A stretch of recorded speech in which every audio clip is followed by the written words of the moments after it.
Good afternoon, everyone. Highest increases ever predicted for annual food price rises in 2021. We know what happened Tunisia, Oman, Saudi Arabia, Egypt, Syria, Libya during food price rises. China slaps a 70% tariff on barley crops out of Australia, 169% tariff on wine out of Australia, $15 billion for airlines, for meal breaks, $600 for you and I. Lab-grown chicken debuting in Singapore restaurants. Oh, the demand for sustainable meat is all-time high and rising. Are you getting a glimpse of 2021? As Americans seek economic protection after the most controversial election in U.S. history, year-to-date in 2020 alone, gold is up 30% and silver rising more than 50%. And now we're entering a new year facing economic realities of a global economic crisis caused by COVID and political reactions. Patriot Gold Group has the No Fee for Life IRA, where your IRA or 401k can be in physical gold or physical silver. And the knowledge that Patriot Gold Group is Consumer Affairs' top-rated gold IRA dealer 5 years in a row from 2016 to present. To find more information, the link's in the description box below. And now on with the video.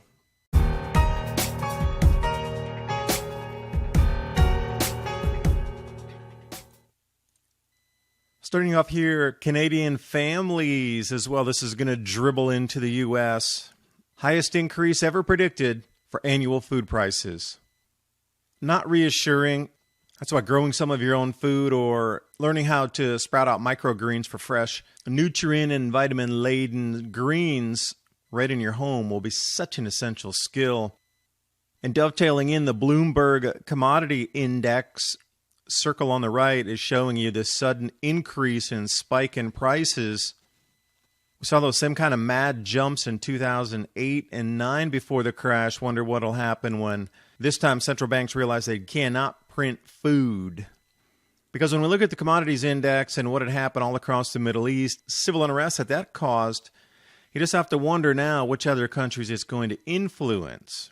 And I just am going to flip the globe right here to the happy, hugging neighbors of the Regional Comprehensive Economic Partnership. Friends and bosom chums across Asia, maybe not. China and Australia relations, 80% tariff on Australian barley. That's only going to hurt China. They need food so badly right now. This whole thing about mianzi, or the face, or the reputation of Chinese business and government over there. Originally it was 70%, then it's been raised to 80%. I don't even know where it sits today. It's always changing. And you have China scouring the globe for as much food as they can get. And they're doing these types of things to cut off a major source of imports of raw grains into the country. Go figure.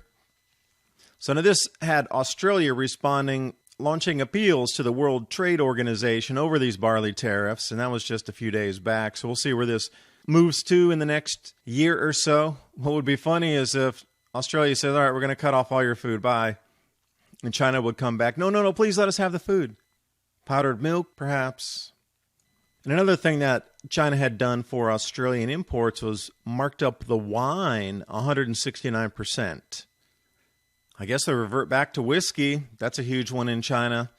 But these tariffs keep increasing and increasing. It was 107%, then 168%, and now the newest one is 212%.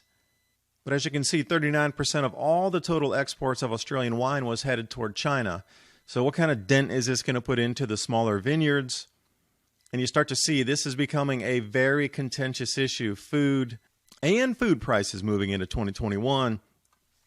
Add insult to injury. $15 billion in the newest stimulus bailout package here. Corporate meal taxes and other pork. Great. $15 billion for airlines that were charging you for almost breathing in the aircraft. Now they get a $15 billion package. What do you get? $600. Not even the $1,200 like last time. And they're just going to print more money to do this. They're going to devalue the regular buying power of you and I. But hold on, the valuation in the S&P is going to stay through the Santa Claus rally. It's all good. And another direction and marketing campaign for 2021, straight off the printing press, lab-grown meat to make historic debut in Singapore restaurants. Lab-grown chicken, inaugural sales, inaugural debut in more than a handful, I'm going to say a plethora of restaurants across Singapore. They're really moving the citizens to get used to this lab-grown meat. Singapore, they got to import everything anyway. So if they were able to start a new industry in some of the high-tech parks and whatnot, growing this, sort of like a two birds, one stone thing, and watch for it. The advertisers, marketers are going to push this message right here. Demand for sustainable meat alternatives is rising, and it's at an all-time high. It's continuing to rise. It's the new Bitcoin.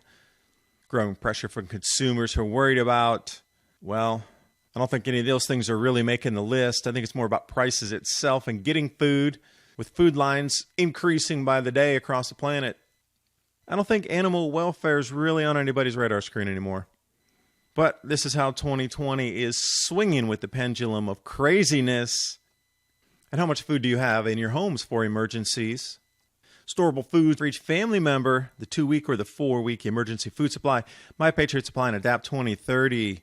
As we get into the food supply shocks and the food price increases.